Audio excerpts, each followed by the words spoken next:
When designing this kitchen behind me, I stumbled across this crazy diagram that I can't find again if I tried, but it talked about flow. And I really liked the concept of flow, so much so that I've actually expanded it to 3 different flows you should consider to create a more functional kitchen layout. If you neglect these 3 flows, you might regret it. No kitchen is perfect, however, and there will have to be some flows that you compromise.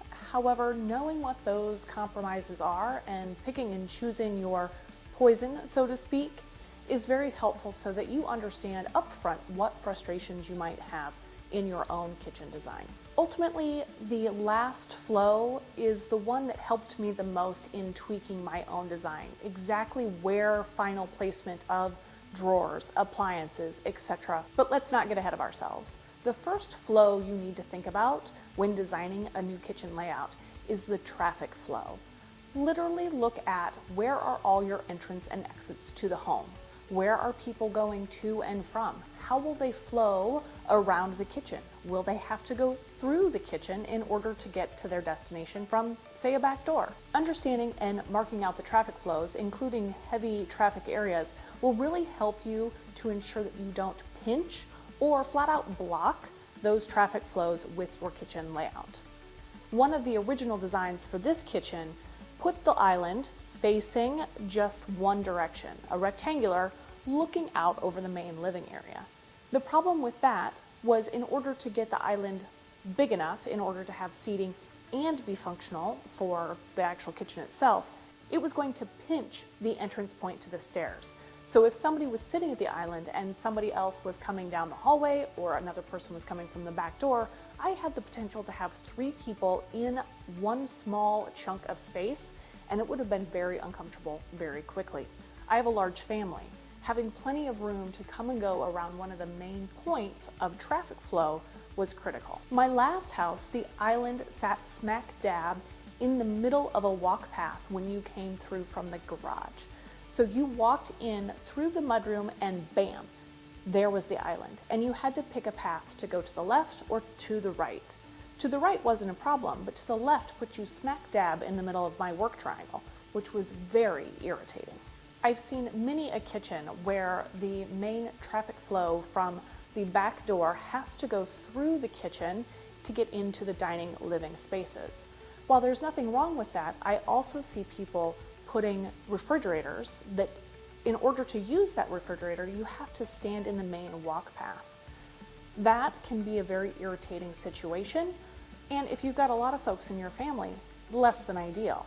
Understanding how the flow around the kitchen works and making sure you don't pitch high traffic flow areas or flat out block it with an island or a main appliance can really help make your kitchen more functional in the long term. The second flow is the food flow. Being aware of how food comes into and then leaves your kitchen is very helpful in determining where is stuff going to go in the kitchen itself. I like the idea of kitchen zones, especially for medium to large kitchens that you know will have more than 1 to 2 people in them at any given point in time.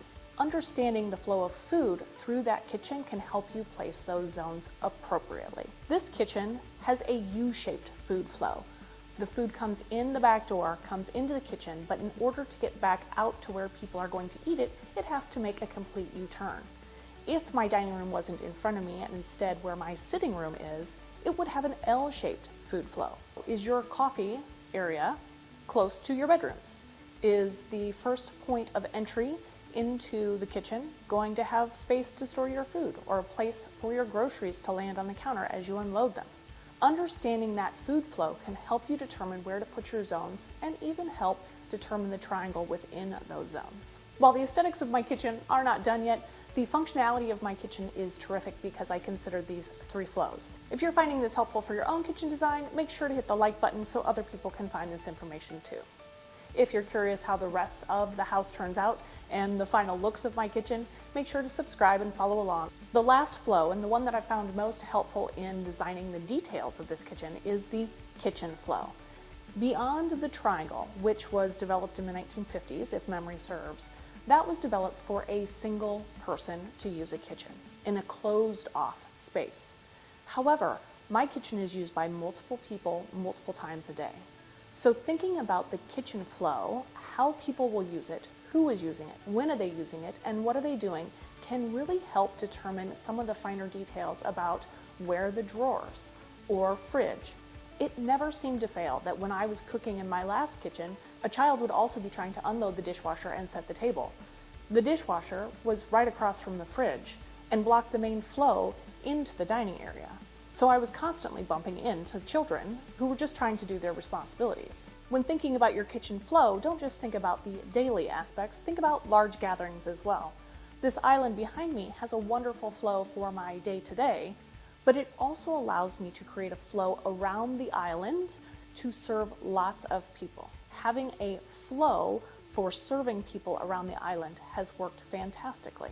So when you're thinking about the kitchen flow, is there any way you know maybe somebody's going to be making coffee, somebody's going to be making breakfast, and the other person is going to be packing a lunch? Are those people going to fight for the same flow space? Are those people going to be using the same appliances at the same time? What about fighting over countertop space? What are they reaching for and looking for when they're in the kitchen?